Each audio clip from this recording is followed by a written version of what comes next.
Anne-Marie Waters, leader of the political party For Britain, stood as a parliamentary candidate in the constituency of Lewisham last week, and a hustings event was held in order that the constituents could meet the candidates and listen to their views, but the event was closed down by the police in the face of violent, hard-left, neo-communist, anti-Anne-Marie Waters demonstrators outside the venue. And this derailment of our democratic process seems to have bypassed the British media, that purported bastion of free speech, in its entirety, along with all of our woeful clutch of traitor-class politicians, not one of whom has raised a question in Parliament about this violent crushing of Britain's democratic process. I cannot remember this ever happening in Britain before. I know it happened in the late 1920s and early 1930s in Germany, where Hitler's brown shirts routinely and violently closed down opposition meetings, but in Britain this violent anti-democratic thuggery is something very new. A point that really needs to be reinforced here is that this wasn't just a party meeting being shut down by far-left intimidation. This was about electing an MP to Parliament. The event was organised by local people in Lewisham with a belief in democracy who wished to hear the political views of all those vying to become their Member of Parliament. And they were understandably shocked and upset it could be shut down in such a violent and totalitarian manner, and are presumably even more shocked that the media don't consider this to be a matter of supreme importance in terms of Britain's democracy or lack thereof.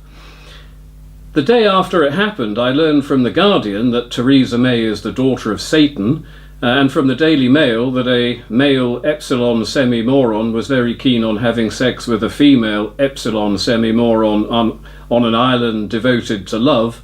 But on Britain turning into Weimar Germany, I heard only a very obvious silence. So I gave up on the mainstream media and turned instead to the interweb, where I discovered the police lied to Anne-Marie and told her the hustings were cancelled and therefore not to bother turning up.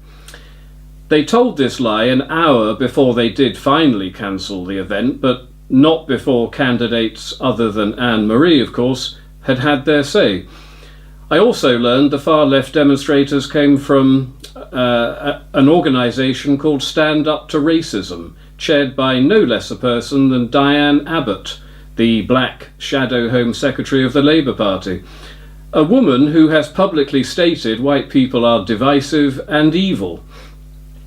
I discovered another member of Stand Up to Racism is Talha Ahmed, a high-ranking official in the Muslim Council of Britain, an organisation which has no time for our democracy and would like to see Britain ruled by Sharia law. I discovered the police were presented with two options: move the protesters on or cancel the hustings.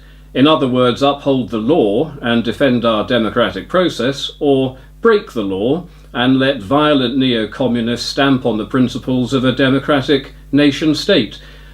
The police chose to break the law, secure in the knowledge there would be no recrimination, which I think has a lot to do with the fact that the Labour Party's Sadiq Khan is the Muslim Mayor of London and thus holds great sway over the actions of the London Metropolitan Police.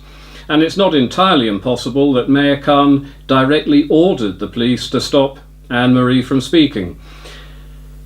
Now imagine an altogether different scenario. Imagine a Labour politician attending a hustings in a Conservative majority constituency. Imagine the Mayor of London was Conservative, Boris Johnson. Imagine hundreds of violent far-right protesters belonging to an organisation chaired by a Conservative Home Secretary with a history of anti-black racism. Imagine what would happen if the police dishonestly told the Labour candidate the event was cancelled in order to censor his or her voice. Imagine the violence continuing and they finally cancelled the event anyway. Imagine the 24/7 outrage pouring forth from the mainstream media. Imagine the barrage of questions. Earnest BBC reporters would shriek at Met Police Commissioner Cressida Dick just as they would shriek at Mayor Johnson. How could you allow these racist far-right thugs to stamp on the face of democracy, they would cry. Resign, they would thunder. Resign now. And they would have to resign, just as would the Conservative Home Secretary who organised the violence. Such a scenario would be the biggest news of 2018, and it would continue to reverberate for weeks on end, but instead we hear nothing, literally nothing. This is where we are now in Britain. What should be shockingly unimaginable has now become a concrete reality. If your political views don't conform with the politically correct establishment, you become a non-person. And any events you're involved in which are subjected to left-wing violence become non-events. It no longer matters that our centuries of democracy are traduced, despite the deaths of hundreds of thousands of our young men who sacrificed their lives in order to preserve our democracy. It no longer matters that we have become a third world country where political violence is condoned by the government, the police and the media. It no longer matters that we have become no different to Hitler's 1930s Berlin. Or at least it no longer matters if you are part of the traitor class establishment.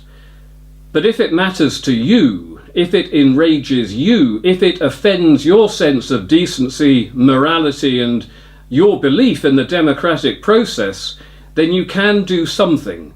You can join Anne-Marie's party and you can help to halt this tidal wave of totalitarianism aimed at one group of people only, which is of course those of us who wish to preserve our country, our democracy and our very way of life in the face of real, genuine tyranny. The British establishment is now behaving in a manner encapsulated so precisely by George Orwell in his novel 1984, quote, "If you want a vision of the future, imagine a boot stamping on a human face forever." Orwell wrote that in 1948, and his dystopian future has now become our dystopian present, right down to the political ideology he told us would be responsible for stamping on our faces. Orwell called it INGSOC, which is simply an abbreviation of English socialism. And when the entire British establishment is now essentially Orwell's totalitarian big brother, engaged on stamping on the faces of all those it dislikes, then we must replace the establishment. And short of violent revolution, which by the way I am all for, seriously all for, we can only peacefully do it via the ballot box. Anne-Marie Waters' For Britain party can do that, but only with your support. So do please join it, and support her, and do please subscribe to my channel, Paul Weston. Thank you.